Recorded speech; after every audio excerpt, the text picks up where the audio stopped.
CM Ashok Gehlot की चुनावी सभा में एक सांड घुस गया और वो गुजरात में जब भाषण दे रहे थे उन्होंने आरोप लगा दिया बीजेपी पर। कहा बीजेपी की साजिश है। मामला क्या है, पूरी खबर में आपको बताते हैं। गुजरात में चुनाव से पहले सभी पार्टियां चुनाव प्रचार में जुटी हैं। इसी बीच गुजरात में मुख्यमंत्री अशोक गहलोत की चुनावी सभा में एक सांड घुस गया, जिसका वीडियो सोशल मीडिया पर जमकर वायरल हो रहा है।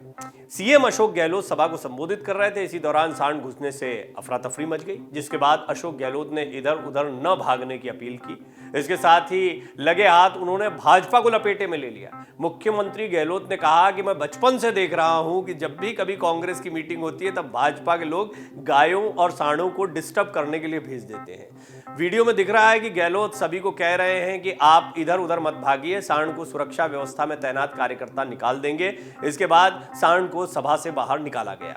हम आपको जरा सुनवाते हैं कि क्या कहा अशोक गहलोत ने उस दौरान। ये गायों सांड जो है ये बचपन से देखता हूँ। जब कभी कांग्रेस की मीटिंग होती है तो बीजेपी वाले इंसानों पर गाँव को भेज देते मीटिंग को डिस्टर्ब करने के लिए। नहीं बात। इस घटना का वीडियो सोशल मीडिया पर जमकर वायरल हो रहा है। वीडियो में आप देख रहे हैं कि भीड़ के बीच अचानक सांड एंट्री मारता है और वो इधर उधर भागने लगता है। सांड को भागते देख लोग भी बचने के लिए इधर उधर भागने लगते हैं। जनसभा में अफरा तफरी का माहौल बन जाता है। वहीं मंच पर मौजूद अशोक गहलोत लगातार लोगों से शांत रहने की अपील करते दिख रहे हैं। इस वीडियो को सोशल मीडिया के अलग अलग प्लेटफॉर्म पर जमकर शेयर किया जा रहा है। वीडियो गुजरात की किस चुनावी सभा का है इसको लेकर अभी पुष्टि नहीं है, लेकिन जब सांड घुसा तो गहलोत राजस्थान की योजनाओं के बारे में बता रहे थे।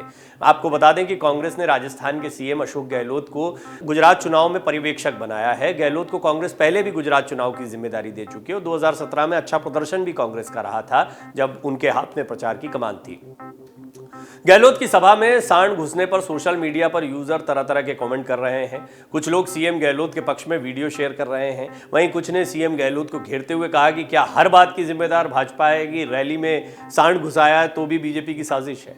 इस बार गुजरात में विधानसभा चुनाव में बीजेपी कांग्रेस के बीच आम आदमी पार्टी के बीच त्रिकोणीय मुकाबला है और चुनाव बेहद रोचक हो गया है। गुजरात के कई समीकरण देखने को मिल रहे हैं और कांग्रेस के लिए खासतौर पर यह इसलिए महत्वपूर्ण है क्योंकि राहुल गांधी जरूर 2 दिनों के लिए गए यहां पर। कांग्रेस ने डोर टू डोर कैंपेन किए हैं, संकल्प पत्र लोगों को दिए हैं। राहुल गांधी का भी 2 दिनों का ही सही लेकिन एक दौरा हो गया जिसकी बड़ी कमी खल रही थी कांग्रेस कार्यकर्ताओं को। लेकिन अगर छोटी छोटी सभाओं की या अन्य बड़े चेहरों की बात करें, जैसे कि मध्य प्रदेश के नेता हैं या राजस्थान के नेता खासतौर पर, क्योंकि राजस्थान और गुजरात का बड़ा क्लोज कनेक्शन माना जाता है, रोटी बेटी का नाता माना जाता है और लिहाजा मारवाड़ी समाज भी जो है वो बड़ी तादाद में यहाँ पर रहता है। राजस्थान मूल के बहुत सारे लोग हैं, संस्कृति आपस में बहुत कुछ मिलती जुलती बहुत बड़े हिस्से की।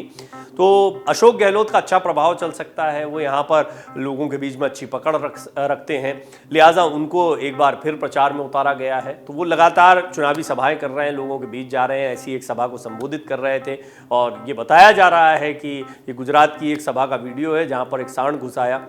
हालांकि ये घटनाएं जब आमतौर पर रैलियां होती हैं तो उस दौरान इस तरह की घटनाएं देखने को मिलती हैं। निश्चित तौर पर इसमें राजनीतिक तौर पर किसी के ऊपर कुछ कहना या आरोप लगाना ये थोड़ा अजीब लगता है, लेकिन फिर भी अब राजनीतिक रैली है, उसमें आरोप प्रत्यारोप लगना है, एक तरीके से भगदड़ मची हुई है। तो इसको भी अशोक गहलोत क्योंकि मंजे हुए राजनीति के जादूगर हैं तो उन्होंने लगे हाथों बीजेपी को इसी पर आड़े हाथों ले लिया कि मैं बचपन से देखता आ रहा हूं कि जब भी इस तरह की रैलियां होती तो गाय सांड छोड़ दिए जाते हैं और ये साजिश हो सकती है, उन्होंने यहां तक कह दिया। बहरहाल गुजरात की अगर बात करें तो हर पार्टी जीत का दावा कर रही है। बीजेपी फिर से सत्ता में आने का दावा कर रही है। आम आदमी पार्टी पहली बार सरकार बनाने की बात कह रही है। आपके संयोजक दिल्ली के सीएम ने रविवार को लिखित में दावा किया है कि गुजरात में उनकी सरकार बन रही है। वहीं दूसरी ओर कांग्रेस भी बनवास खत्म कर 27 साल बाद सत्ता में आने की बात कह रही है। तो सबके अपने अपने दावे हैं, बहुत उम्मीदें हैं। गुजरात में विधानसभा चुनाव को लेकर आज चुनाव प्रचार का अंतिम दिन है। आज सभी राजनीतिक पार्टियां अपना पूरा दमखम लगा देंगी क्योंकि आज रात के बाद अब मतदान की तैयारी होगी। गुजरात में 1 और 5 दिसंबर को चुनाव होने हैं और 8 को परिणाम आना है। 2 चरणों में वोट डाले जाएंगे और इन दोनों ही चरणों में जो वोटिंग है वो बहुत महत्वपूर्ण इसलिए है क्योंकि सीटों के लिहाज से अलग अलग जगह पर चुनाव प्रचार किए गए। प्रधानमंत्री मोदी खुद भी बीजेपी के लिए लगातार कैंपेनिंग करते रहे। बीजेपी ने अपने तमाम बड़े मंत्रियों नेताओं को उतार दिया।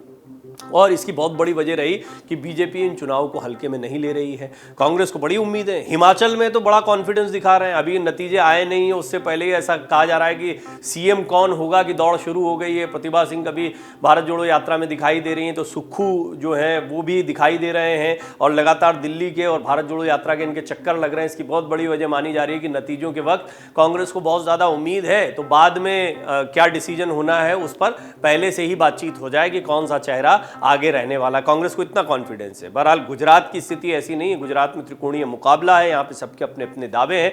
हालांकि बीजेपी को भी लगता है कि कांग्रेस आम आदमी पार्टी आपस में लड़ रही हैं, तो हो सकता है इन दोनों का बड़ा नुकसान हो और बीजेपी को पहले से ज़्यादा फायदा हो। यही वजह है कि अब इस बार 150 के आंकड़े जो अभी तक किसी को ना मिले हो, इतनी बड़ी जीत के साथ में वो जाना चाहते हैं। सबसे बड़ी जीत यहाँ पर हासिल करना चाहती है बीजेपी। पिछले बार के चुनावी नतीजे बीजेपी को थोड़ा परेशान करने वाले थे। 99 सीटें आई थी, सरकार बन गई, पूर्ण बहुमत था, इसके बावजूद 3 अंकों का आंकड़ा जो है वो नहीं छू पाए थे। 100 से कम सीटें आई थी और कांग्रेस की सीटें बड़ी थी, 77 सीटें कांग्रेस ने हासिल की थी। लिहाजा इन चुनाव को हल्के में बिल्कुल नहीं लिया है बीजेपी ने, और बीजेपी ने कैंपेनिंग भी लगातार यहाँ पहले से ही शुरू कर दी थी। आपको याद होगा कि चुनाव के बहुत पहले से ही प्रधानमंत्री मोदी और गृहमंत्री अमित शाह के दौरे यहाँ पर होने लगे थे। कई योजनाएं हैं, बड़ी बड़ी योजनाएं जो चुनाव की तारीखों के ऐलान के पहले जो है वो समर्पित की गई हैं गुजरात की जनता को। गुजरात में खासे लोकप्रिय भी हैं प्रधानमंत्री मोदी। बहरहाल देखना होगा क्या अपने जादू को बीजेपी बरकरार रखती है, प्रधानमंत्री मोदी बरकरार रखते हैं, या फिर वाकई में जैसा कि दावा आम आदमी पार्टी की तरफ से किया जा रहा है कोई बड़ा फेरबदल हो सकता है, पंजाब की तरह वो कुछ जादू कर सकते हैं, या कांग्रेस जो बहुत कॉन्फिडेंस दिखाई दे रही है वो कोई कमाल कर पाएगी और 2017 से थोड़ा सा और बेहतर प्रदर्शन कर पाएगी, या वो प्रदर्शन भी कर पाती है कि नहीं कर पाती, इस पर भी संशय है। बहरहाल बहुत सारी बातें, ज्यादा इंतजार नहीं करना, 8 दिसंबर को नतीजे आ जाएंगे। डाउनलोड करें अमर उजाला ऐप और पाएं खबरें लगातार। अगर आप ये वीडियो YouTube पर देख रहे हैं तो हमारे चैनल को सब्सक्राइब करें और बेल आइकन को दबाना ना भूलें। अगर आप Facebook पर ये वीडियो देख रहे हैं तो हमारे पेज को लाइक करें।